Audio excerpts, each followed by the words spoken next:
following is a presentation of Main Street Media, your source for news, sports, and information on Main Street in Middle Tennessee.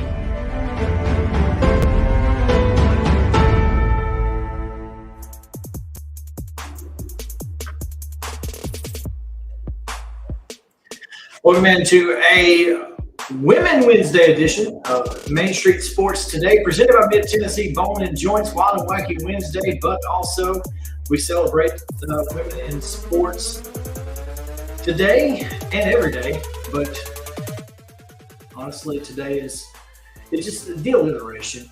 Let's be honest, it's alliteration, and it's because I'm an alliteration kind of guy. I just way too much sometimes. Like it almost to a fault. You know, it's all good. We're excited to be here with you. We've got a great show, as you saw on the title card there. We can show it to you again. We've got Amanda LaFrada of Off the Hook Sports. She is covering Tennessee, but she's also a Bama fan. So we start the week with Tennessee, we end the week with Alabama, and in the middle we get both. That's pretty good. There we go. That's called balance. Mm-hmm. Well, that's called balance. So, yeah, we'll get to that, as well as Heather Williams, who joins us each and every Wednesday. She'll be a little bit later than she normally is. So if you're listening for NASCAR at 2:15, you'll have to wait till 2:30. But that's okay. Heather will join us. We'll talk NASCAR and much more. So thanks, guys, again for hanging out with us. Maybe we'll get back up there soon. Maybe we won't. We're frozen here. Kind of like those slushies at Sonic. Okay, well, I have no idea if we're even on. I'm guessing not. This is fun.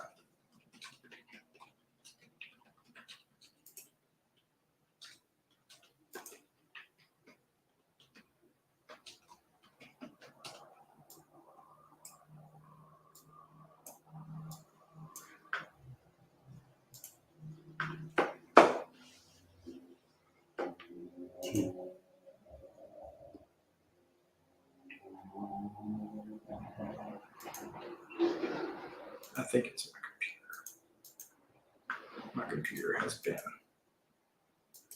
very up and down here lately. And it's asking for an update and restart. So, alrighty then.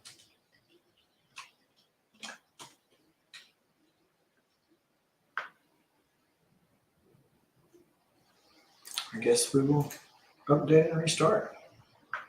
Problem is that we're already live on that broadcast, so that's unfortunate. We'll have to restart it. There we are. We're back. We are. Did we ever leave? I don't know. Because the live counter there. It just keeps going. Mm-hmm. I have no idea. Goodness All right. gracious. Well, we're here for now. Appreciate you guys hanging out with us here. And yeah, so top story today, Mo, comes from Atlanta, and it's not that the Braves lost yesterday. No, it's not. Tyler Matzik, who began the season on the injured list, is that right? Didn't he have something early this year? He did. Well, he has something late this year as well. Underwent Tommy John surgery today. Obviously will not pitch in this postseason, may not pitch at all in 2023. And really unfortunate, because what he meant to this team last postseason was immeasurable. And again, had some issues early this year, never really got back. It didn't seem like, when he did get on the mound, his velo wasn't where it had been at times last year. And I guess now we know why. It was pretty obvious that there was something wrong with him. He was never dominant like he was last year, obviously.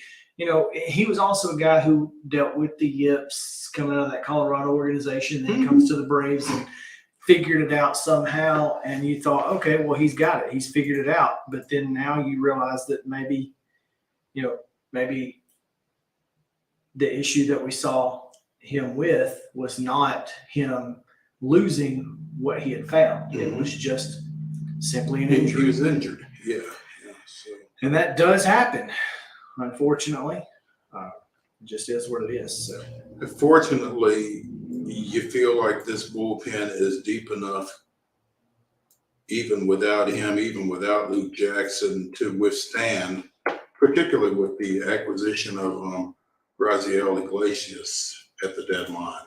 So, yeah, you feel better for sure. But it did catch both of our eyes when the roster for this NLDS against Philadelphia was announced and Matzek was not on it. And, at the time we were like, that makes no sense. What in the world's going on? Now we know what in the world was going on. So there you have it. That is our top story for the day. Mo, I failed to get the rundown finished before we got on the air, but I have yesterday's scores from the high school area. Okay. Well, there is no schedule for high schools today because they're on district tournament play, which means no Wednesdays. And there's nothing but 2 baseball games tonight. Is the American League the not American playing? League just plays tomorrow, I don't know how that happened, but Okay. they play tomorrow and obviously on our travel day. Okay. So All right. Well, we can piece something together. So We've got the other 3 results. that's right. Let's go on in and get them going. Today's rundown is coming.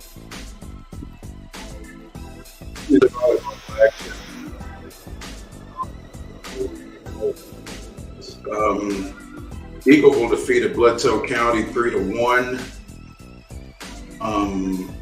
It's interesting because Culleoka was, there we go. Sale Creek defeated Culleoka 3-0. And there should have been a final there somewhere between Sale Creek and Eagleville, but I'm not seeing it. At any rate, East Robertson with a 3-1 win over Gordonsville. Middle Tennessee Christian 3, Evangelical Christian 2. Good Pasture with a 3-0 win over Notre Dame. Harpeth Downs Joe Burns 3-1. Hillsborough with a 3-1 win over Gallatin, and then a 3-0 win over Station Camp, because Station Camp defeated McGavin 3-0. It was Lawrence County defeating Hume Fogg 3-0, and Murfreesboro Magnet then defeating Lawrence County 3-2. What just happened?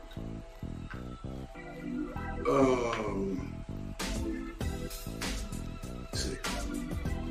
Loretto defeated Madison Academic 3-1. Summertown defeated Huntington 3-0, and Loretto in the region finals defeated Summertown 3-0.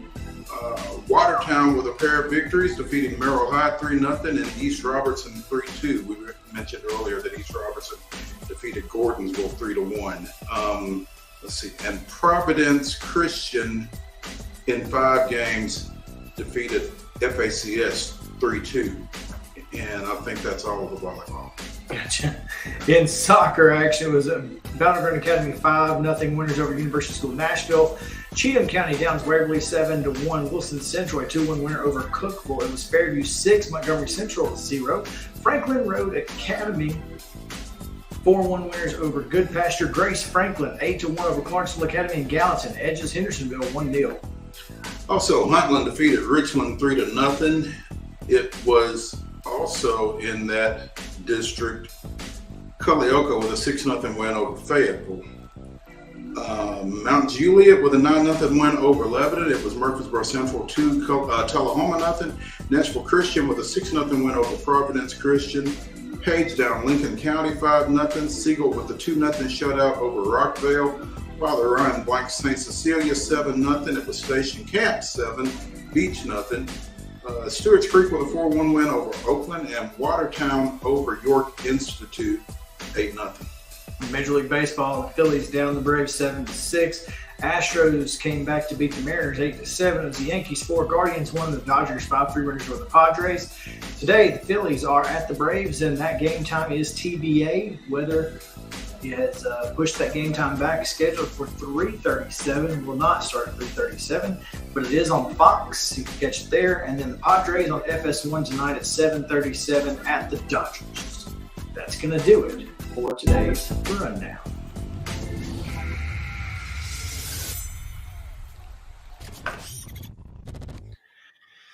All right, Mo, we're going to take a quick break, and when we come back, we're going to grab some college football playoff contenders, as noted by a friend of the show, John Bryce at footballscoop.com. So stick around right here. Main Street Sports Today returns after this. Mid-Tennessee Bone & Joint treats your orthopedic injuries and existing conditions. Our trained physicians will get you back in the game faster. Contact us at 931-381-2663 or www.mtbj.net.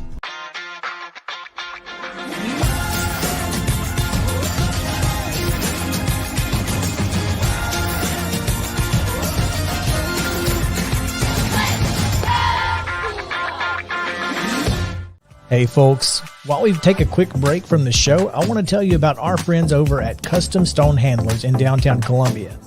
Ed Rich and his team at Custom Stone Handlers believe in leadership. And outside of the military, our greatest leader building platform is sports. Custom Stone Handlers proudly encourages young people to get in the game. You can contact them today at 931-490-4990 or visit CustomStonehandlers.com. Jones & Lang Sporting Goods here in Columbia has been outfitting teams, officials, and anybody else from T-ball to college for 50-plus years. Be sure and check them out at 931-388-8060 or online at jonesandlang.com. Jones & Lang Sporting Goods, the look of a winner. Zion Christian Academy, zioneagles.org or 931-388-5731. You can schedule your appointment. Go tour their campus. It is beautiful over there, and you're definitely going to want to see it. Again, it's zioneagles.org. Give them a call, 931-388-5731, and schedule your tour today. A game without a crowd is just a scrimmage. A performance without an audience is just a rehearsal. Without your presence, high school sports and the performing arts aren't possible. Ensure that these essential extracurricular activities continue to enrich the lives of students in Tennessee. Purchase a ticket to your local high school's game or performance. This message presented by the TSSAA. Mid-Tennessee Bone & Joint has been the official sports medicine provider for Maury County schools for more than 40 years. We specialize in orthopedic injuries, and our Ortho Quick walk-in service lets you bypass the ER. Visit us online at www.mtbj.net.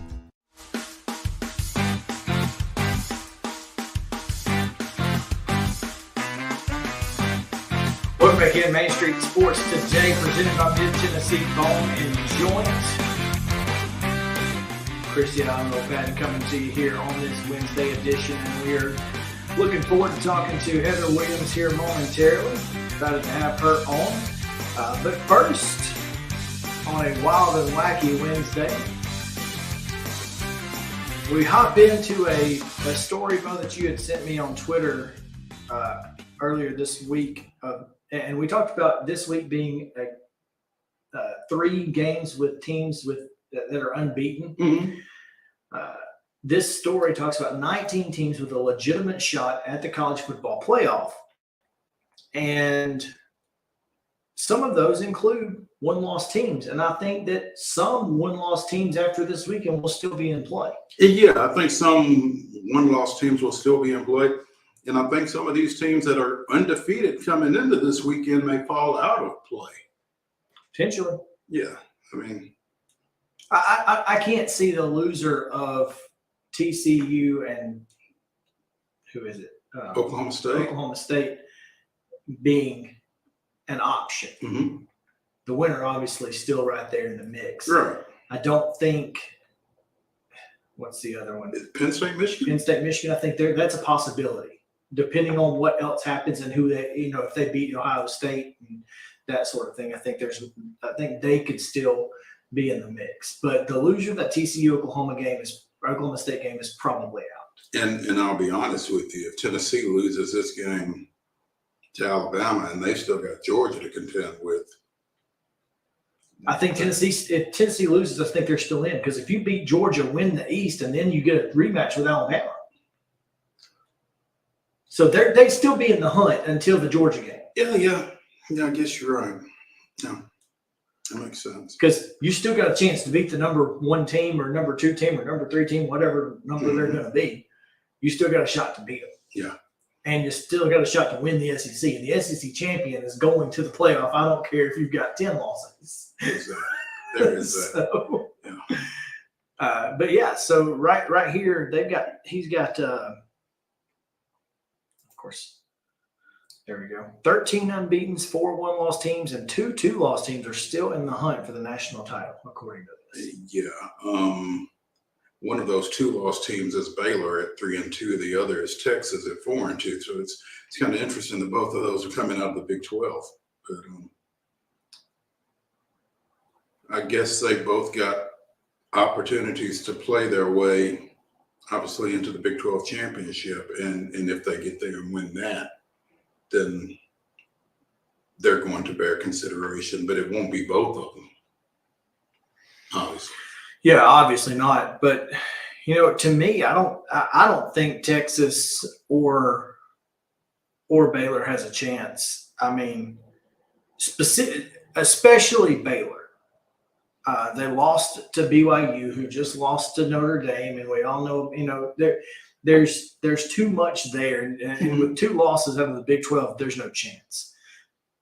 They lost to BYU, and then they've also lost to Oklahoma State, right, who they could potentially see again in the Big 12 championship. So I think the loss to BYU is what keeps them out, not because again, if you avenge the loss to Oklahoma State in the Big 12 championship game, you could say, well, they got 1 loss, they beat BYU, who is top 25, and you could kind of.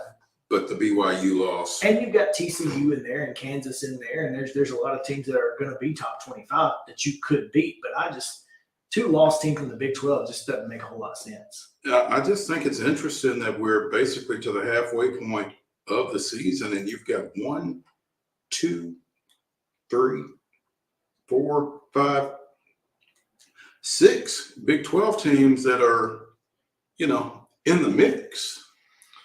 Yeah, I mean, the Big 12 has certainly – none of them is Oklahoma. And aren't going to be. The Big 12, to me, just doesn't seem like the kind of conference that has that pull. I mean, the Big 10 and the SEC are the only 2 conferences that really have that kind of pull. Mm-hmm. And maybe I'm wrong, but I can't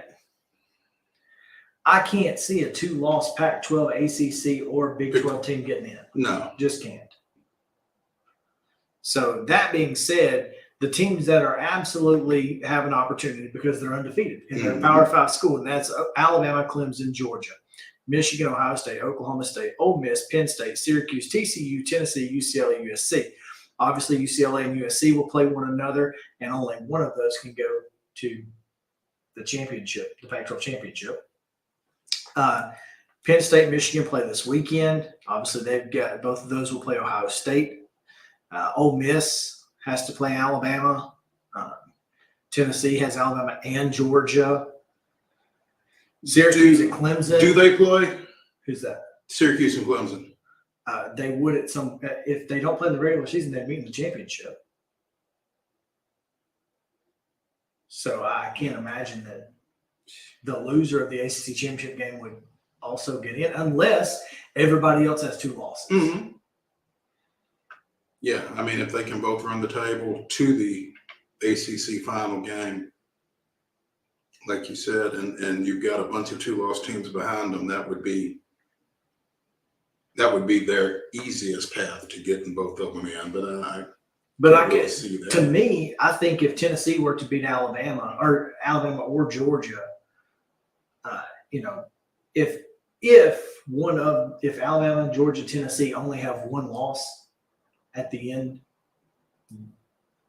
the one that won the championship would get in, and then the other one-loss team would also get in, Mhm. in my opinion. Makes sense. Kansas State is kind of intriguing, Kansas State is especially considering that their one loss is to Tulane.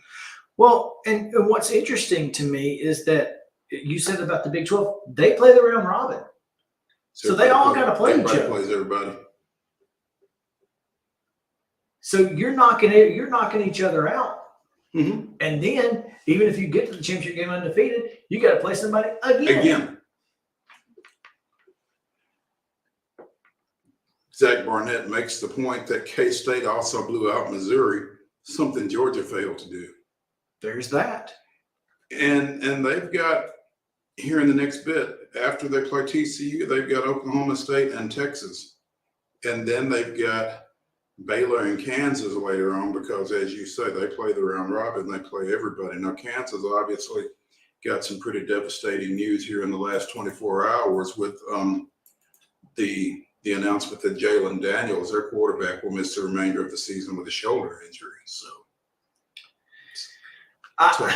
But, that kid that came in behind him the other day threw the ball all over the place. Well, you got to feel like a guy like Lance Leopold is going to have his backup quarterback ready. To me, I mean, yeah, it's a big blow. That kid, Jalen, my goodness, that kid is fantastic. But, I'm not counting out the Lance Leopold team, period. Mhm. I'm just not going to do it. I've seen too many reasons not to. He does a good job. He does a really great good job. And I'll be interested to see what happens with him over the offseason, as we've discussed earlier Yeah. this week. What do you do? Again, Mississippi State also in the mix at 5-1. Not the SEC West team that we expected to be talking about like this, but clearly Arkansas has spit the bit, and they are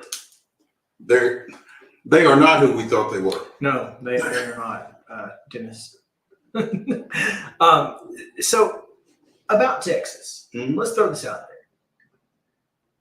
Your 2 losses, overtime by 3 on the road at Texas Tech, and then the 1-point loss to Alabama at home, Where you lost your starting quarterback. both of which without Quinn Ewers. Mhm. Clearly a different team with that kid at quarterback. If you're the playoff committee, do you take that into consideration? Because if you're trying to get the 4 best teams and Texas wins the Big 12, just say they win the Big 12. Win the Big 12 with 2 losses. It'd be hard to get there. Obviously, it depends on who you beat. Mhm. Of course, Texas Tech's not going to be in a tiebreaker situation with them. No. They've only got 1 Big 12 loss. So if they beat everybody else going forward, they're going to be in the championship game. And they'd have to beat everybody else to be in consideration anyway. Mhm. So, yes, win the Big 12. You've got 2 losses, but again, without your quarterback. It'll be a heck of a conversation. I mean, I think it just depends on who else is around at that point. I think it depends on who else is around. And this may be a situation where style points matter. Hmm. You're going to have to beat TCU by Yeah, you got to beat a good touchdowns. team. I mean, you can't. 49-0 over Oklahoma. I'm not sure. Sounds that's really great. A lot of good.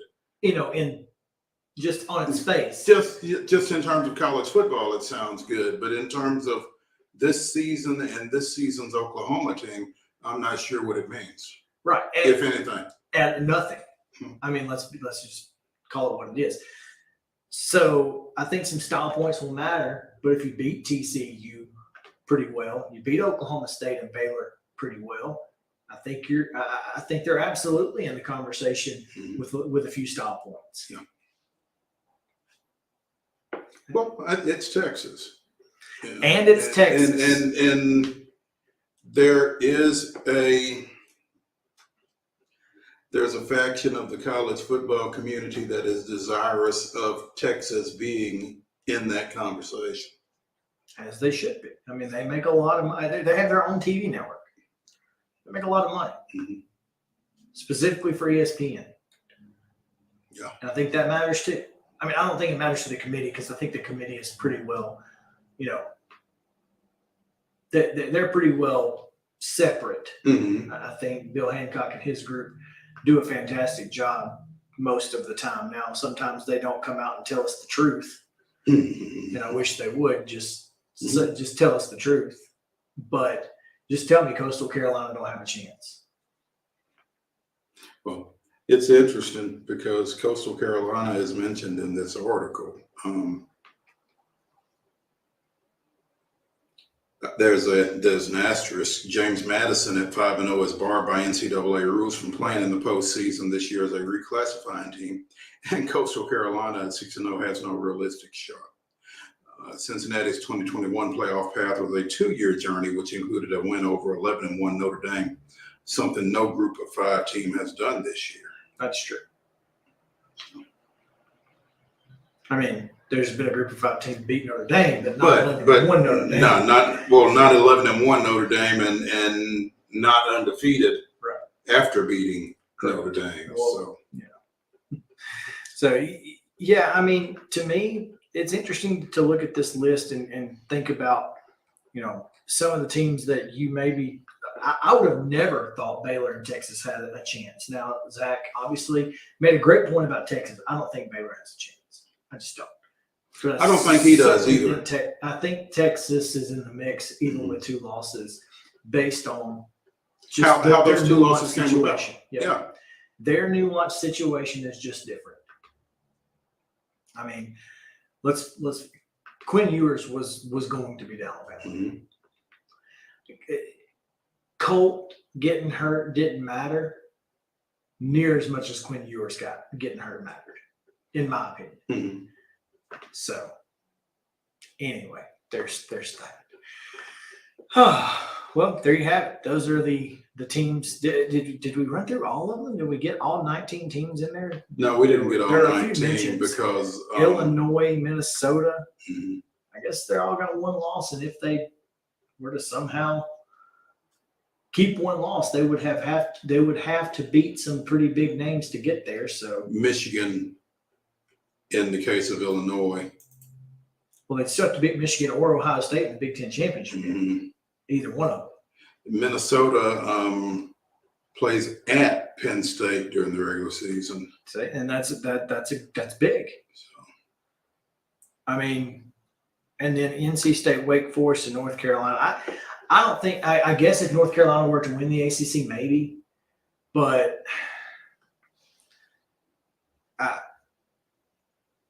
I just can't. Like he says, even in 15, they were 11-1 taking on number 1 Clemson, and it would have been a struggle for them to get in the playoffs. Mhm. The game at Appalachian State right now, Mhm. looms large. Very large. So I don't know. That's. I'll be interested to see how it all shakes out. Obviously, I mean, this is going to play itself out. Mhm. We're not going to have 6 or 7 teams at the end of the year who could Right. be among those 4. If we do, well, that might be a good thing. Well, you'll love shut it. some of Chaos. these people up talking about we only have 4 good teams every year anyway. Yeah, why do we need a 12-team playoff? Yeah, well, this is why. That's kind of what I'm hoping for. Mhm. Let's be honest. If nothing else, if for no other reason that, you know what I mean? So anyway, all right, let's take a break. Heather Williams is scheduled to join us on the other side of it, and as soon as we can get to her, we will. She is traveling right now, so we're not gonna give her too much grief, but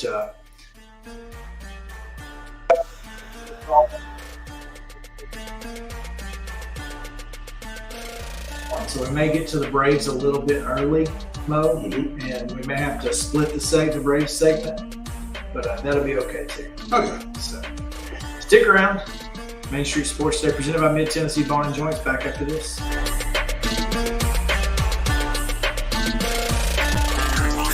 This is Chris Yao with Main Street Sports Today. Every show, Mo Patton and I welcome friends from all across the sports landscape, from high school coaches and reporters to national, college, and pro sports personalities. You never know who might stop by for a chat.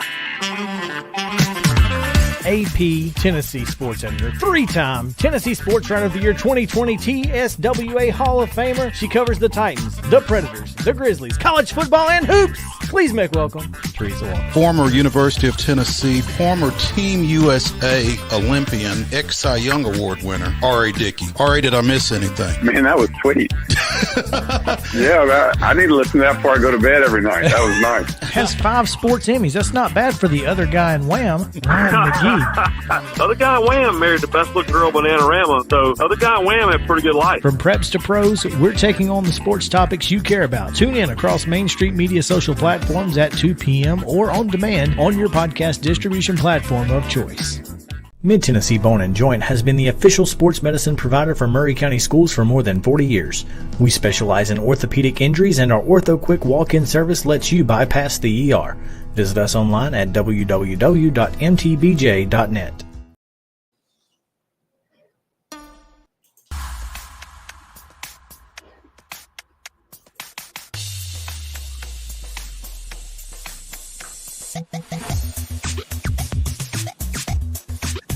Welcome back in Main Street Sports Today, presented by Mid-Tennessee Bone & Joint. Chris Yow and Mo Patton coming to you here on this beautiful Wednesday. It's 50% chance of rain, 80% chance overnight, Mo, but right now, perfection. Too bad it's not that way in the ATL, but It is not yet. Hopefully it will be later, though. Justin Kulik has popped into the studio. Thanks, Justin. What's up, my friend? Hello. making his presence felt. Yes, sir. Yes, sir. How's it going, boys? It's when. I think you were right, Justin. Yeah, there we go. It's much better. It sounds like butter. Yeah, we had some issues. Computer just froze. 3 minutes. You're a little low now. Griping at the computer. There we go. So, Now I hear you. Talking low. Anyway, thanks for helping us out. Thanks for being in here. And, Yeah, of course, man. Of course. All right, so again, the Braves, and we'll get to Heather as soon as she gets on. But the Braves sitting in a weather delay after having 5 days off, not playing great yesterday. You really feel like you need to play today, especially the way you played in the ninth inning. Yeah. I mean, I felt like even though they did not win that game yesterday, the way they strung some things together there in the ninth to really throw a scare into Philadelphia kind of created some momentum for them and, kind of exposed that bullpen as to be what we did think they were. So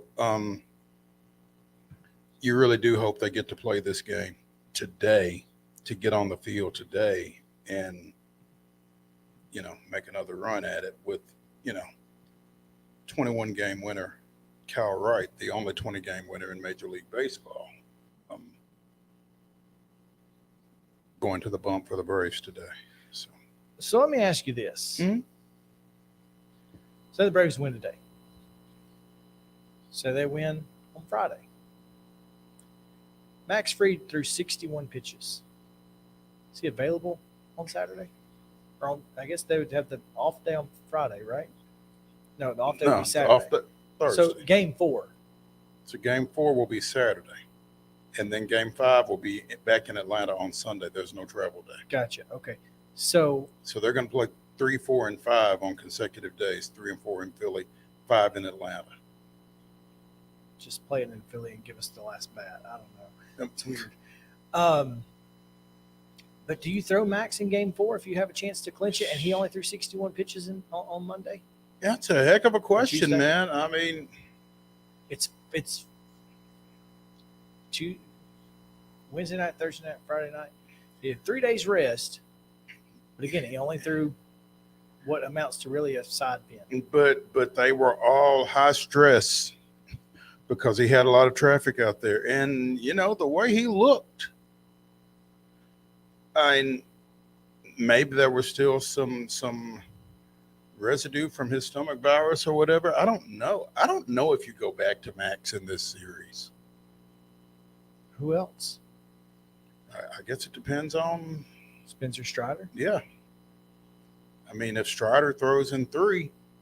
I don't think Strider can throw in 3. I don't think they're going to start Spencer Strider unless it's absolutely necessary.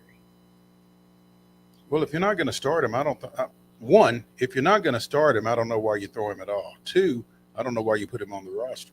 I mean, if you're that concerned about it. I don't want Spencer Strider coming out of the bullpen. I'd rather have him, even if it was just for 3 innings, I'd rather have him come out to start the game. He's capable of giving you more under normal circumstances. I guess it just becomes a matter of how healthy is he. And if he's not healthy enough to go deep, I wouldn't throw him. And that's just me. I mean, now if you get down, if you're in a must-win situation, then obviously it changes everything. But if you're approaching things conventionally,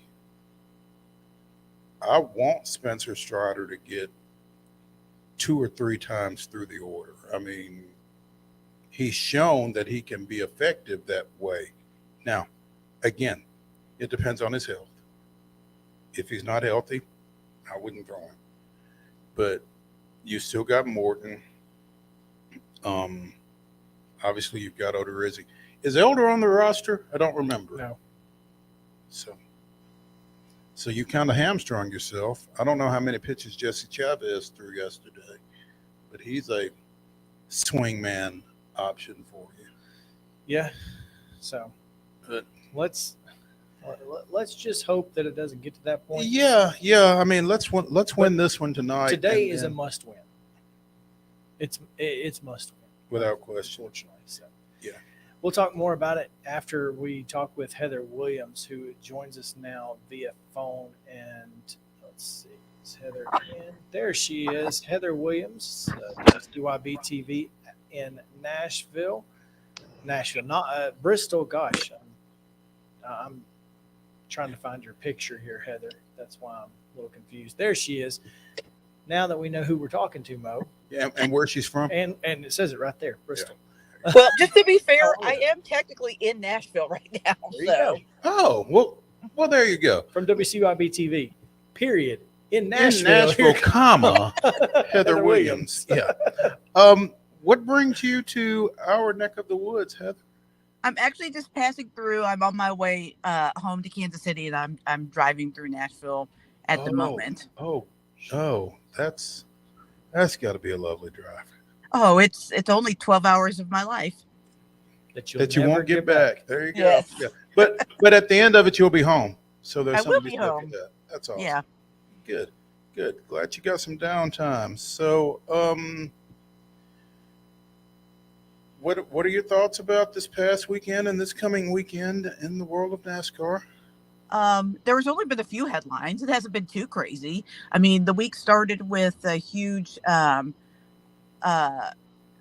hour-plus meeting between NASCAR and the drivers about safety, and actually even before that, they had a crash test, and announced they're going to be making some changes to hopefully improve the safety of the next gen car next year. And then later in the weekend, all the owners got together and had a big meeting with the media to talk about how they are losing money and there needs to be a change in the structure of the NASCAR revenue sharing, or there's going to be layoffs. And then the Roval was boring till about the last 3 laps, and then all heck broke loose, and there was chaos. And surprise winner. And then yesterday they fined Cole Custer 50 points, $100,000. His crew chief $100,000. Took 50 points from his team and banned his crew chief indefinitely for trying to help his teammate get into the round of 8. So those are the quick headlines. What do you want to talk about? Well, so here's what I want to talk about is that exact thing, because NASCAR has basically said helping your teammate bad, spinning out an opponent during a caution. Good. Okay. Well, yes, basically. I think what NASCAR has said, how they're trying to spin it is, because I don't want to act like I endorse this, but I think what NASCAR is saying is manipulating the race. If you're a driver, fine. Conspiracy between teams or between a driver and his crew to manipulate a race, bad. So. Okay, sure. Yeah, I mean that's isn't that the definition of the word team? Yeah, and it's weird. I mean, I don't know, because I mean, they're different teams, but they're also the same team. Well, it's interesting to me because, and I think this is where the rub is with a lot of the NASCAR fans, is that there seems to be a bit of inconsistency here, right? Because a lot of people are pointing to Bristol last year after Kevin Harvick and Chase Elliott had their little kerfuffle. Then Chase Elliott ran around for 5 laps and blocked Kevin Harvick so that he couldn't win, and so that Kyle Larson would win. They also point to a race at Richmond 2 or 3 years ago.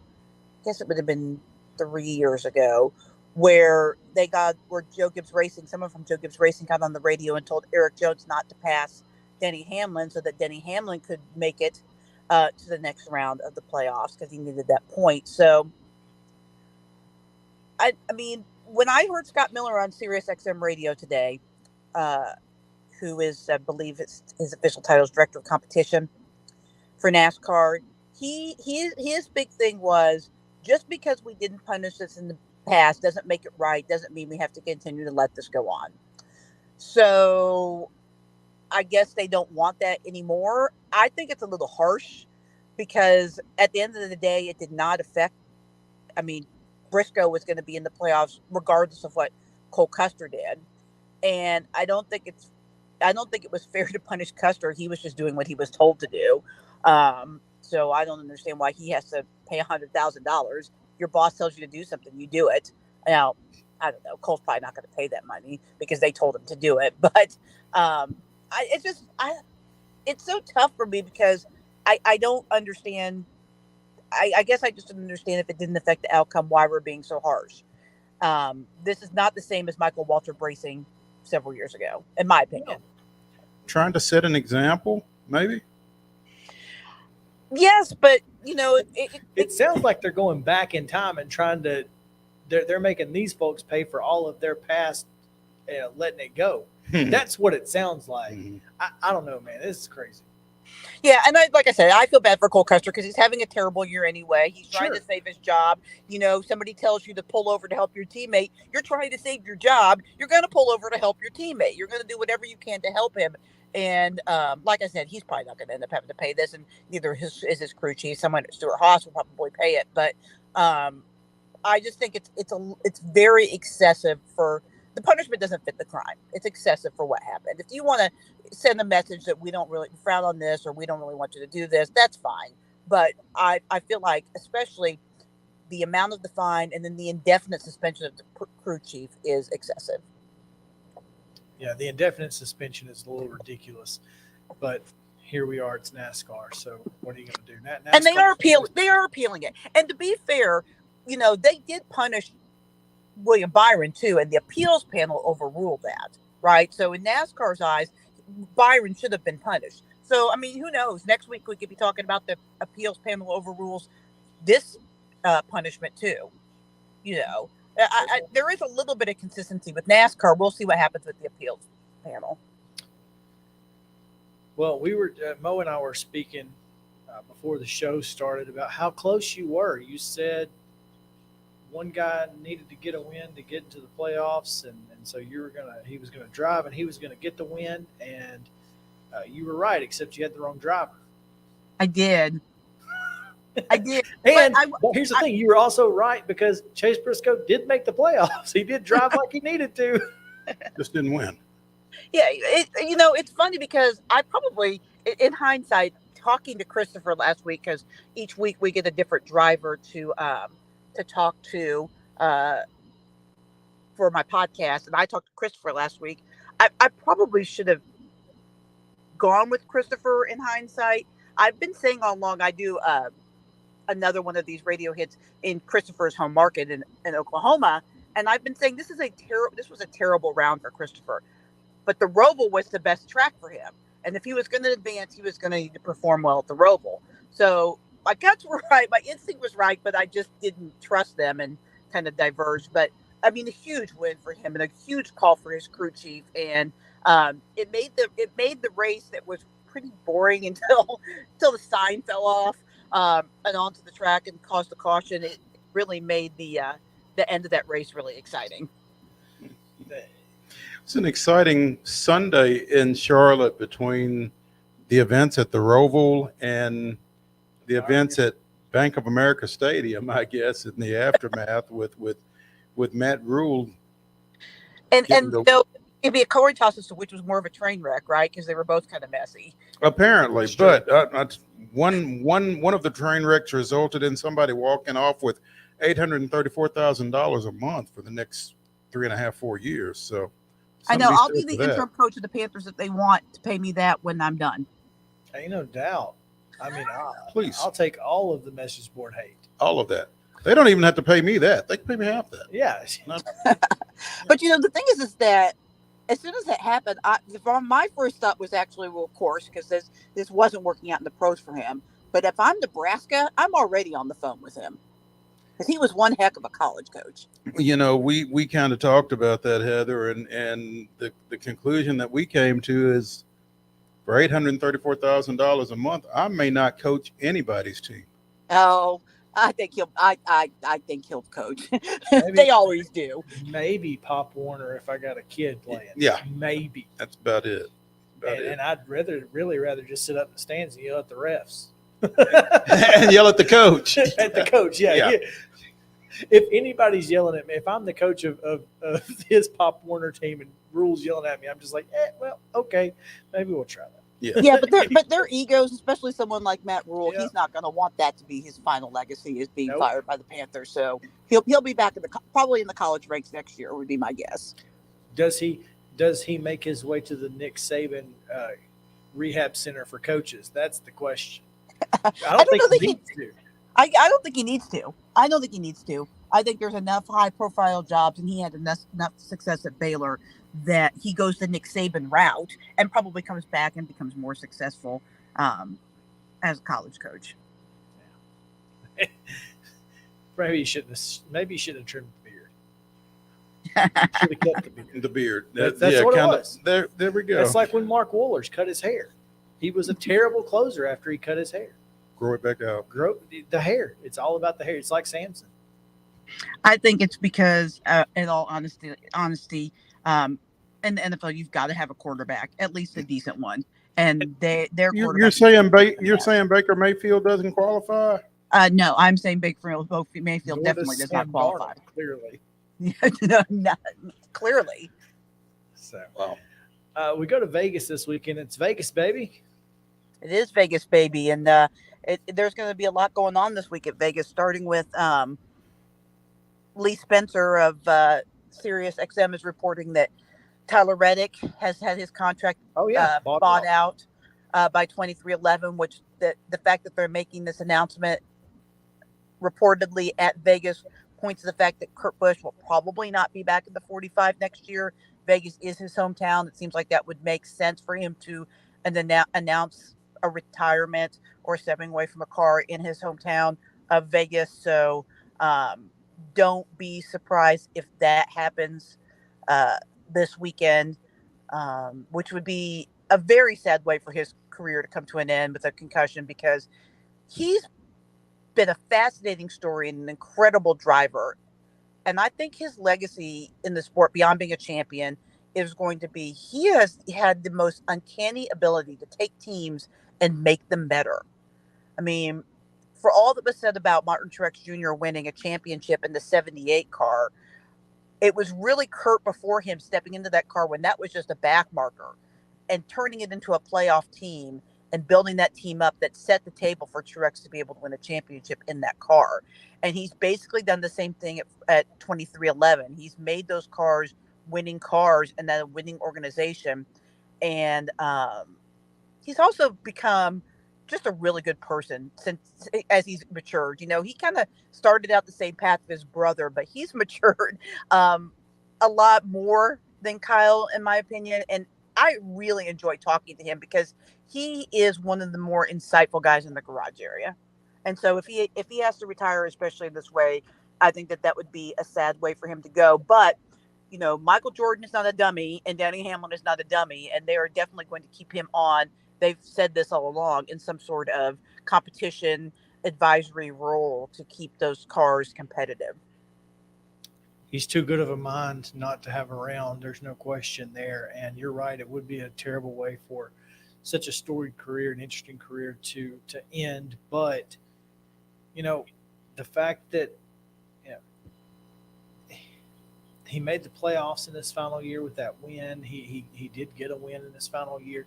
There's a lot of great things that you can say about Kurt Busch. And I'm excited to see what Tyler Reddick can do at this team. I think that the 2311 team is quickly becoming one of the strongest teams in NASCAR, which is no surprise when you understand the competition mindset that Michael Jordan has, and Denny Hamlin for that matter. So, and I think you saw too. I mean, when they signed Bubba, there was a lot of people, because Bubba had never won a race, that questioned that move, that thought that Jordan should have maybe hired a more established driver, because obviously Jordan and his reputation, especially in basketball as a player, maybe not so much as an owner, is that of winning. But they've played this really smart because they brought in Bubba as their foundation. Bubba's definitely running as a top 15, top 12 car consistently now in the garage. He finished, I think, 7th at the Roval, which, if you know anything about Bubba, he's never had a reputation of being a very good road course driver. He now has 2 top 10s in the road courses this year. Then you brought in Kurt, who elevated the competition level of the cars. And now you're going to bring in Tyler Reddick, who is probably one of the most talented young drivers in the garage area. Now you have 2 young drivers that are running extremely well, extremely competitive, and can build a foundation for that organization. Kind of the same route that Trackhouse Racing has taken. Both of them have very similar kind of foundations and growth trajectories. Even though it looked like at the beginning of the year that Trackhouse was way ahead of 2311, 2311's caught up with them in the second half. Unfortunately, because it was in the second half, they didn't make the playoffs. But both those organizations, I love the fact that they are the future of NASCAR. When you look at the Hendricks and the Gibbs, they are established foundations, but those owners are getting up there in age. So you're starting to see what the future of NASCAR can look like with young drivers and young owners, and it's exciting. Heather Williams, WCYB TV out of Bristol, on the road to Kansas City. Here I come. There we go. Before we let you go, obviously we talked about we go to Vegas this weekend, the round of 8 of the playoffs, and picking with Heather. Who you got? So on the 1.5 mile tracks, the Toyotas have been the ones to beat. They've been fast. They've shown the best speed all year. So I feel like I need to take a Toyota. Denny Hamlin won last year. He and Christopher Bell have been the class this year of the Toyota camp. They're the 2 drivers from Toyota that are left in the playoffs. And Denny won, as I mentioned, last year. So I think I'm going to go with Hamlin. I think Hamlin gets the win and becomes the first driver to punch his ticket into the championship 4. There you go. The other half of 2311. That's right. They're at South Point 400 in Las Vegas this weekend. Got the Dixie Vodka 400 at Homestead on the 23rd, and then Martinsville and the Xfinity 500 on the 30th. And you got to win, or if you win, you get in. And it's easy. It's a lot easier to deal with if you just finish win, first. baby. Just win, baby. Yep. As Al Davis. I almost Of said the- Art Modell Of the Raiders who are now in Las Vegas. There you So, go. yeah. So just win. And saw defeat to my Chiefs on Monday. You hate to see it. Yeah, I bet you do. Yeah. Heather Williams, be safe. Thanks, guys. All right, we're going to take a short break here.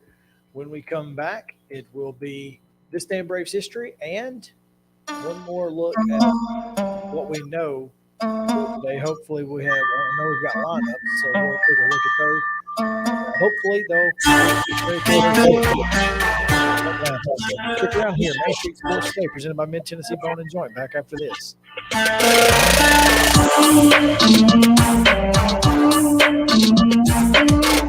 This is attorney Bart Durham, and this is me. I'm Aaliyah. Keeping in good physical condition is really important to me. But when I had a wreck with a tractor-trailer truck that hurt my legs so bad I couldn't work for almost a year, I knew I needed a lawyer that understood tractor-trailer cases. So I called Bart. Bart gets millions of dollars for his clients every year. At Bart Durham Injury Law, we've handled hundreds of tractor-trailer cases. My dad and I want to help. Give us a call at 615-242-9000.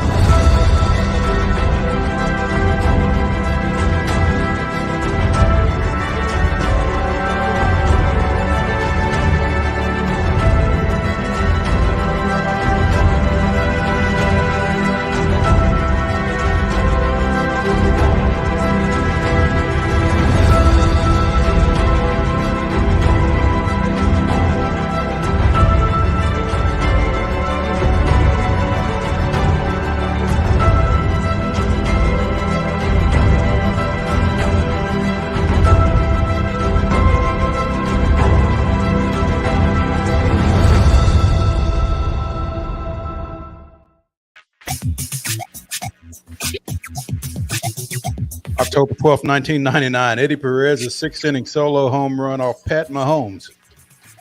Yeah. Serious relation. Mm-hmm. Yes. Put Atlanta ahead for good at an eventual 4-2 win over the visiting Mets in Game 1 of the NLCS. Walt Weiss added an eighth-inning insurance RBI, driving in Andrew Jones as Greg Maddux got the victory, and John Rocker threw 1 2/3 scoreless innings for the save. Pat Mahomes, former Nashville Sound. How about that? In addition to the father of Pat Heather Williams' favorite quarterback. I bet he is. Yeah. All right. We go through the lineup. Obviously, Zach Wheeler on the bump for Philadelphia. Ronald Acuna Jr. leading off, playing right field for the Braves, hitting a career .235 against Wheeler. Dansby Swanson, who has struck out 13 times in his career against Zach Wheeler, will hit 13 times in his career and 4 yesterday. And 4 yesterday. Yeah. So does not bode well for no Lieutenant. He'll play shortstop and hit second. Matt Olson hits third and plays at first base, while Austin Riley will play third and hit cleanup, hitting .267 all time with a home run. Matt Olson is 2 for 9 against Wheeler with a home run. So there's that. Darno will hit sixth, and he will be behind the plate as catcher. He's hitting .467, career 7 of 15 with 3 ribbies and a home run. Just struck out twice in his career against Wheeler. Michael Harris the second, plays center field. Orlando Arcia at second base, hitting 7th. Ozuna DHing, hitting 8th. Ozuna from the Braves. Ozuna from the Braves. He has struck out 12 times in his career against Zach Wheeler. And in left field is Eddie Rosario, who is hitless in his career against Wheeler with 1 strikeout, 0 for 6. So there you go. So maybe we can get Darno to the plate with some folks on base, as opposed to leading off the inning after the bases were loaded. Well, the one time he did get up there when the bases loaded, he struck out. So there's that. Anyway, we're just going to think positive thoughts again. Wheeler comes in Let's see here, against the Braves this season. Well, overall he's 12-7 with a 2.82 ERA, 1.04 WHIP, and of course you all know Zach Wheeler from Smyrna, Georgia. He's pitched against Atlanta 3 times. He's thrown 20 innings, given up 18 hits, 6 earned runs, and struck out 25. Only walked 1 hitter, but he has given up 3 home runs. You said he's given up 18 hits in 20 innings? That's correct. It's not optimal. Not for us, no. It's less than a hit. He has less than 1 WHIP against the Braves this year. He's given up 19 base runners on the year. So there you have it. All right, and we still don't have a start time. No, we do not. Is still on the field. Yes. So there is that. All right, let's take another short break. Amanda LaFrada is hanging out. She's going to be with us on the other side of it. She covers Tennessee for Off the Hook Sports, but her allegiances lie elsewhere. Her allegiances do lie elsewhere. So we'll give her all the crap we can on the other side of the break. Right here on Main Street Sports Today, presented by Mid-Tennessee Ball and Joint. Stick around.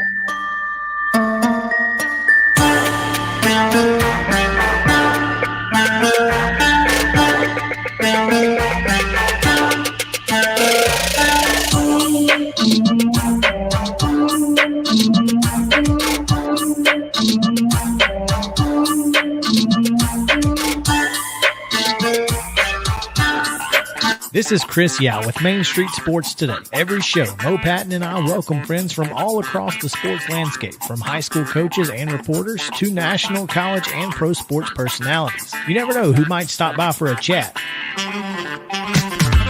AP Tennessee Sports Editor, 3-time Tennessee Sports Writer of the Year 2020 TSWA Hall of Famer. She covers the Titans, the Predators, the Grizzlies, college football, and hoops. Please make welcome Teresa Walker. Former University of Tennessee, former Team USA Olympian, ex-Cy Young Award winner, R.A. Dickey. R.A., did I miss anything? Man, that was sweet. Yeah, I need to listen to that before I go to bed every night. That was nice. Has 5 sports Emmys. That's not bad for the other guy in Wham, Ryan McGee. The other guy in Wham married the best looking girl, Bananarama. So the other guy in Wham had a pretty good life. From preps to pros, we're taking on the sports topics you care about. Tune in across Main Street Media social platforms at 2 p.m. or on demand on your podcast distribution platform of choice.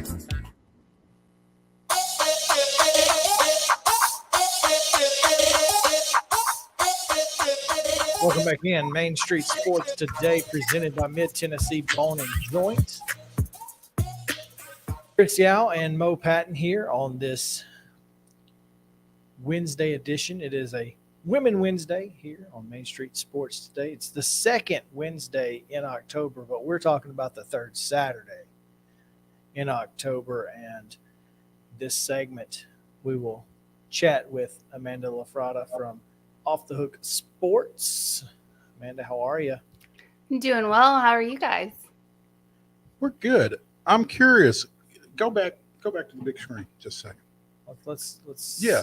What is that bottle over your left shoulder? Oh, that's actually something. Let me grab it. So this is my husband's, but it's something I used to make a long time ago, and it's a Crown bottle and it lights up inside, and it's just a Green Bay Packers bottle I made for him. So Wow. That's it. Jody might need one of those. She's crafty. Oh. Very crafty. Yeah. Amanda, I wanted to ask you, obviously UT Alabama week, you work for Off the Hook Sports, covering the University of Tennessee. How do you balance your professional responsibilities and your fandom this week? I try to be as unbiased as I possibly can, especially when it's covering football. People might want to hear like Homer opinions. People might want to hear, people that are just rah for their team. I'm not that way when I cover sports. I'll tell you where problems lie. I'll tell you what you need to expect. I'll tell you, what's wrong with something or what's going right with something. I don't sugarcoat it. I just tell you basic facts. So that's how I try to look at the aspects of college football. Go into it with zero emotion, just lay out the facts. That said, what are you telling your fellow Alabama fans about this UT team and why they need to be concerned? Well, I'm telling them what, the honest truth. Hendon Hooker is dynamic. That offense is dynamic. They will make you pay if you can't cover them in the passing game. It's not like they're bad running either. Their offensive line is pretty good. So this is something that I think Alabama needs to be worried about, because it's going to be the first, or they're not the first time, but it's going to be the first time that they face any kind of offense that's similar to this. And as good as they've been on defense, because they have been good this season, this is not something that they face regularly. I think this is something that they're going to need to really, really, really prepare for, especially if Byron Young is Tennessee. Bryce Young can't go. Yeah. They're going to have to really be prepared for that. Yeah, we understand making that. Oh yeah, that mistake. We've done it ourselves. This is an Alabama football team that really, and we talked to Drew DeArmond yesterday. He just harped on how important it is for Bryce Young to play in this football game. Now he says Bryce Young could have played last week. It was a decision. They made a decision not to keep him out a little bit longer, and he would definitely be playing this week. Some other major voices in college football, Josh Pate being one of them, says it's still not a guarantee that Bryce Young is going to play. What have you heard or have you seen about number 9? Is he going to be on the field Saturday? So we actually talked to somebody on our show today. His name's Ryan Brown, and he's covered Alabama and Auburn for, pretty extensively. I'm sorry? The next round. Yes. Exactly. That's him. Go Gamecocks, JSU grad. We love him. Well, okay. Yeah, but he's covered Alabama extensively, as you know. And he said he is 85 to 90% sure that Bryce Young is going to play. And he's also said that he heard the same thing, that he could have gone last week against A&M. I mean, no one really saw Jalen Milroe turning the ball over 3 times, but Bryce Young could have played, but they just didn't feel like it was necessary considering the A&M they were going up against. How is that going over in College Station? Right. We didn't even need Bryce. Heisman winner, who needs that? Yeah. They're not. Their offense is just not good. It's just not good. It's just bad. And did we not say that before the season? And I know you probably talked about this, but I mean, we talked about how Max Johnson is an upgrade over who? Right. Anyway, that's neither here nor there. Let's talk about Alabama and Tennessee. Goodness gracious. And he was out. So he was out against Alabama. Right. So it was King that played, I guess. And Haynes clearly not any better than Max Johnson, because he got benched for Max Johnson. So it's just that offense is just pitiful. And it's crazy that they're that bad, considering that's Jimbo's calling card, isn't it? His quarterbacks, typically. Anyway, let's not get sidetracked on A&M with it being UT Alabama week. Obviously, Bryce Young may play. Bryce Young could play. Bryce Young should play. What's the word on Cedric Tillman? So there's been some back and forth on that, on whether or not he'll play. The rumor is that he's going to play. He had that tightrope surgery, as you know, and that just really just makes things better. Like it makes your ankle stronger is the intent for that tightrope surgery. Even other players have wanted to just have it to make their ankles stronger, I guess, playing the same position. Rumor has it that he's going to go, but even if he doesn't, Tennessee's not really in desperate need of him right now. I mean, you have, Brew McCoy out there who's new and different and added to this team. You have Jalen Hyatt, who's been a great addition, and you have some pretty good tight ends at at Tennessee that are going to be difficult to cover. So even if Cedric Tillman can't go, you still have plenty of talent out there on the field. He's not as big of a miss as Bryce Young would be for Alabama. I want to talk about this guy real quick for Alabama. And I know you cover Tennessee, but I'm sure you follow Alabama pretty extensively. Tyler Steen, Vanderbilt transfer, has become a massive part of why this Alabama run offense has been capable of busting it long a couple of times. Jahmyr Gibbs obviously has been fantastic, but Tyler Steen and that Bama offensive line, they're going to have a tough task because, like you said, Byron Young pretty darn good. So, what are your expectations in the trenches this week, both offensive and defensive, for both of these teams? Well, I mean, yeah, Tyler Steen, as you pointed out, has been a very, very good addition to Alabama. The battle in the trenches is going to be, I think, the roughest part of the game, probably the best, but also the roughest part of the game, because we're going to see a lot of just, constant contact there. I mean, I think it's pretty evenly matched. I would say defensive line and Alabama's offensive line, I feel, are pretty evenly matched there. So maybe there won't be as much, as many problems either side. I think that's going to be a big issue, though, is to make sure that you are evenly matched during this game. I thought so too. So I'm glad to hear that. I thought it was going to be a really, really good matchup. It's going to be something that people who like football are going to want to pay attention to that this weekend. Yes, absolutely. Amanda LaFrada with Off the Hook Sports joining us here on Main Street Sports today, presented by Mid-Tennessee Bone and Joint. The two of y'all will know this. Is this Henry To'oTo'o's first trip back to Neyland? Yes. Yes. This is his second year on the team. Okay. Mm-hmm. So last year he obviously played for Alabama, but it was in Tuscaloosa. Right. Is there anything to that? Does that mean anything to anybody? Does it mean anything to him? Is that a talking point this weekend? I think it means more to the fans than it does to the players. I think everyone saw, really the dumpster fire that was the Jeremy Pruitt era. And no one really blames To'oTo'o for leaving because you didn't know what Josh Heupel, was bringing to the table. I did. Well, you knew it was going to be better. Well, you hoped it was going to be better, but yeah.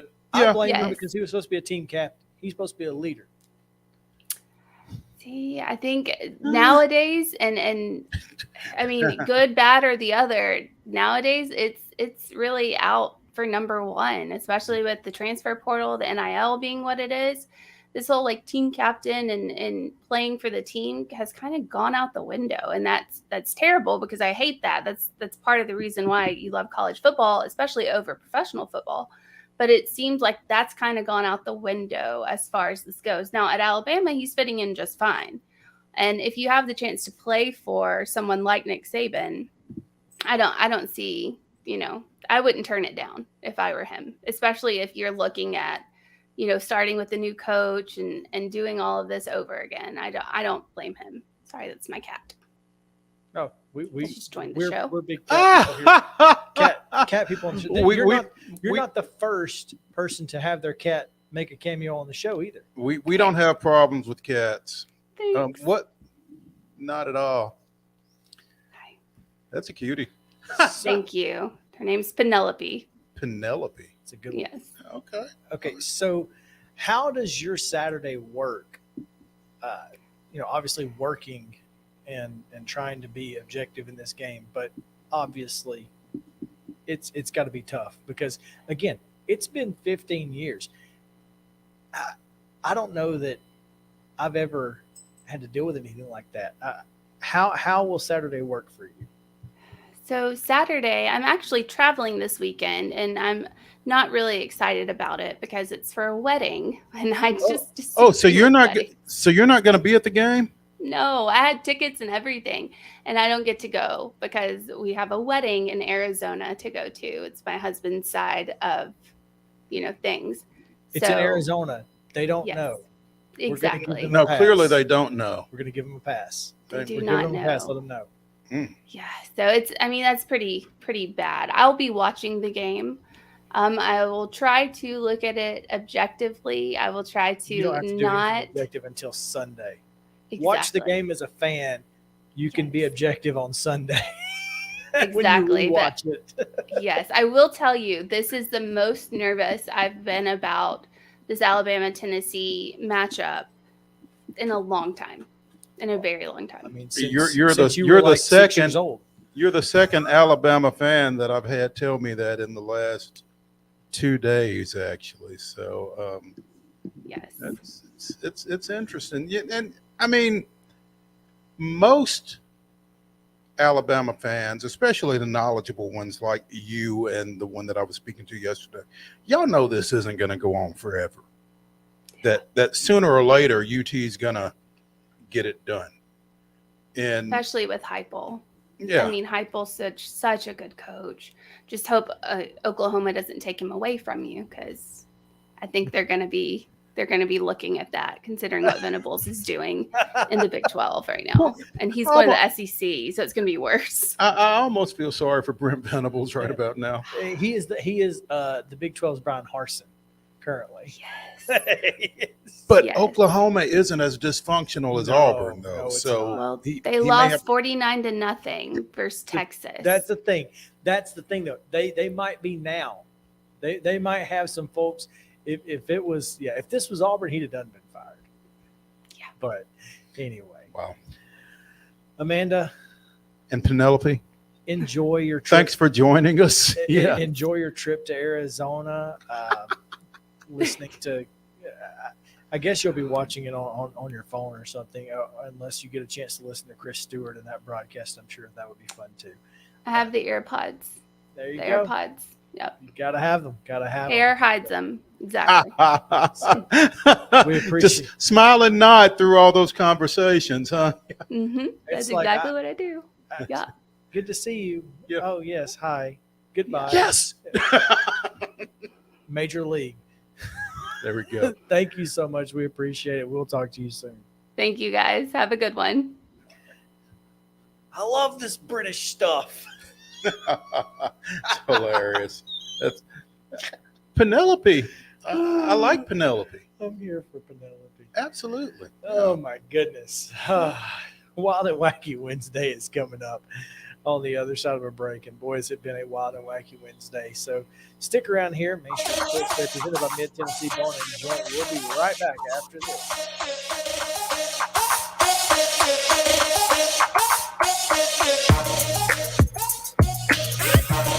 Mid-Tennessee Bone and Joint treats your orthopedic injuries and existing conditions. Our trained physicians will get you back in the game faster. Contact us at 931-381-2663 or www.mtbj.net.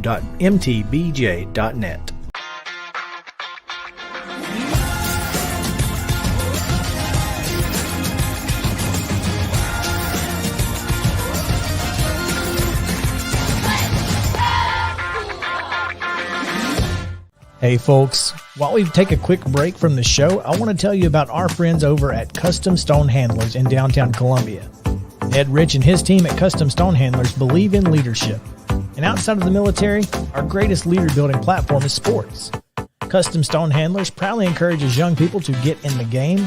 You can contact them today at 931-490-4990 or visit CustomStonehandlers.com. Jones & Lang Sporting Goods here in Columbia has been outfitting teams, officials, and anybody else from T-ball to college for 50-plus years. Be sure and check them out at 931-388-8060 or online at jonesandlang.com. Jones & Lang Sporting Goods, the look of a winner. Zion Christian Academy, ZionEagles.org or 931-388-5731. You can schedule your appointment. Go tour their campus. It is beautiful over there, and you're definitely going to want to see it. Again, it's ZionEagles.org. Give them a call, 931-388-5731, and schedule your tour today. A game without a crowd is just a scrimmage. A performance without an audience is just a rehearsal. Without your presence, high school sports and the performing arts aren't possible. Ensure that these essential extracurricular activities continue to enrich the lives of students in Tennessee. Purchase a ticket to your local high school's game or performance. This message presented by the TSSAA. Mid-Tennessee Bone & Joint has been the official sports medicine provider for Maury County Schools for more than 40 years. We specialize in orthopedic injuries, and our Ortho Quick walk-in service lets you bypass the ER. Visit us online at www.mtbj.net.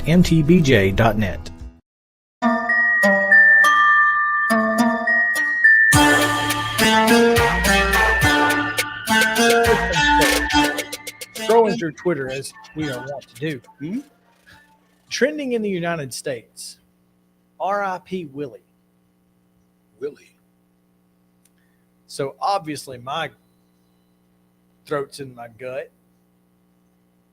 But no, it's Willie Spence, 23-year-old former runner-up on American Idol, who passed away after a car accident. And that's... Who were you thinking? Nelson. I mean, that seems more, he's like 85. So could also be Willie Mays. Still alive? I believe so. Gosh, I don't know. That's, oh goodness, now you got me thinking. Yes. Okay. Lord, don't be over there killing people off. Yes, Willie Mays is still alive. I mean, he's 91. Yeah. So sorry for me thinking he might not be alive. He's 91, but he's 91. Yes. I mean, he is in fact 91. He's not just he's okay, cool. Yeah, apparently. That's wild and wacky. Who knew? He does. I could have sworn that I saw it. No, that he had passed away, but I don't. Who knows? No, in fact, with the passing a year and a half ago of Hank Aaron, Willie Mays, and he may have been considered by many even before that the greatest living. Baseball player. Living, Chris, being the key word. Yeah, it's very important there. Yeah. Operative. Let's get to the weirdest and wildest news from across the world. We start in Okaloosa County, Florida, of course. I mean, you knew it was coming, right? Sure.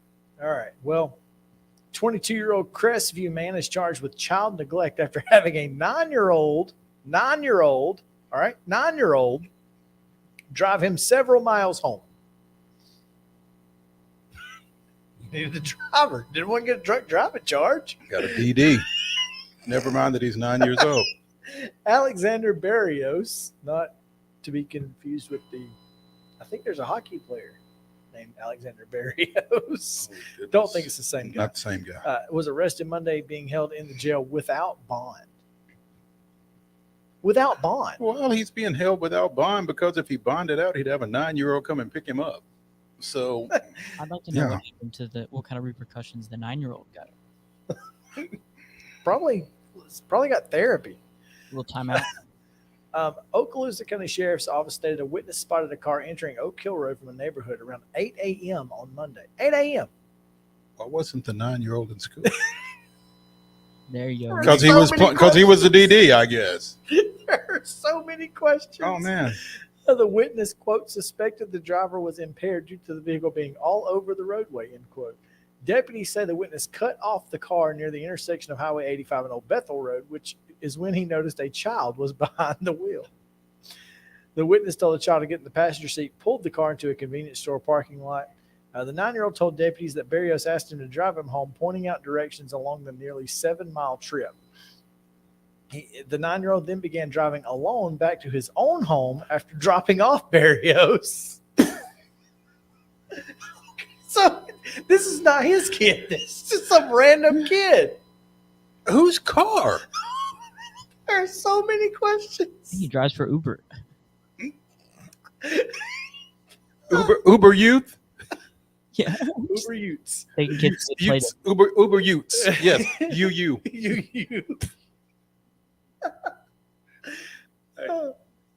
It's all about the youth. Okay. Barrios then told detectives that it was a mistake, but would not elaborate. When contacted, the child's mother says she was not aware the boy had left the home. So mom is unaware. This is horrible. I thought he was upstairs asleep. Goodness gracious. Why was he's a second grader? Why wasn't he in school though? Is this fall break? Could have been fall break. We'll give them the benefit of the doubt here. According to the arrest report, the mother told him that Barrios was at her home the previous night drinking alcohol and stayed overnight. She realized in the morning both Barrios and her child were gone. So yes, she'd been asleep. She thought everybody else was asleep. She woke up. So Barrios was at the house. That's where the 9-year-old comes into play. Okay. It's not like he called the kid. Dude, come get me. Yeah. Goodness gracious. His picture looks like he's confused on why he's like in trouble. What'd I do? It's like, I don't really get what's going on here. What? So I just caught a ride. Y'all didn't want me to drive drunk, did you? It was 8:00 in the morning. In the morning. He should have And been he was fine. in danger of driving drunk. That's pretty bad. You think? Pro tip, brush your teeth before you go to sleep. That's a pro tip. That helps. Just so you know, it does. Because like if I'm drinking at night and I feel buzzed, go to sleep, the alcohol still in the gums or inside my mouth. So if you brush it, you kind of get the residuals out. It works for me. I don't know. Yeah. Y'all can try it. Okay. Results may vary. Exactly. Last week we told you about a United States record for a pumpkin. Was not the international record. Was not the international record. Well, that stood for about a week. Here it is. The new United States record comes from Half Moon Bay, California, where a horticulture teacher from Minnesota set the record on Monday for heaviest pumpkin after raising a gourd weighing 2,560 pounds. So that's still not the international record either, because I think it was 27. Yep. Yeah. Minnesota has a great year, but our spring in our parks is really, really tough. So to do it in Minnesota, it just shouldn't happen. The man said it's like winning the Tour de France on a big wheel. It's a hell of a. There's a visual for you. Roll it. Oh, goodness. No, you can only hope, but it worked. He drove the gargantuan gourd for 35 hours to see his hard work pay off. 49th World Championship pumpkin way off in Half Moon Bay, south of San Francisco. And you know what? You think driving in a snowstorm is bad? Try driving one of these things. Nice. 2702. So that pumpkin is still 200 pounds. 150. Give or take. And finally, I don't think we have a picture of this one. So that's too bad. Florida postal worker indicted for distributing cocaine from her mail route. A Florida mail carrier and her boyfriend have been indicted after an investigation led to a federal charges in cocaine distribution conspiracy. A grand jury handed down an indictment charging Natasha Frito, 33, and Angel Hernandez Cost, 37, both of great conspiring to distribute and possession with intent to distribute 5 or more kilograms of cocaine. I'm going to assume she got fired as well. Oh, absolutely. Instead of delivering packages, she removed packages from the mail stream so that the cocaine within them could be distributed by cost.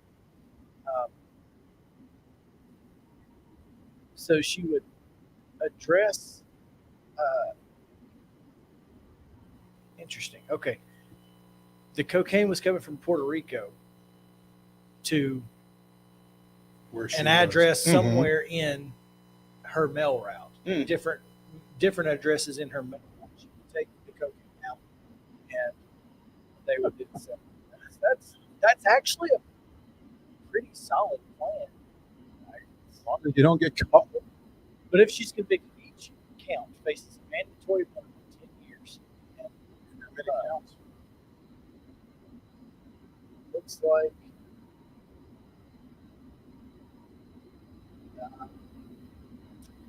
two doesn't say so wrong, but it's probably Yeah, I would say. so. There you go. That's why the practice is here on Main Street Sports, presented by Mid-Tennessee Bone and Joint. Thanks to our friends, women in sport friends, Heather and Daniel, for taking time to hang out with us today. We appreciate it. If you missed any part of the show, don't go watch the first segment. It's a mess. But the rest of it, Pick it up about 15 minutes in. just pick it up, second segment, and go from there. But yeah, we appreciate you guys watching at YouTube, Facebook, or on the Main Street Media apps on your Roku, Apple, or Fire Stick devices, or your Apple phone. We're going to head out. Follow us on Twitter at ms_sports today. Braves still don't have a time, so we're going to go find a way to hopefully watch it this evening. I guess it'll be a night game. Potentially. Which improves our chances Yes, it considerably. does. All right. Thank you, guys. We'll see you next time.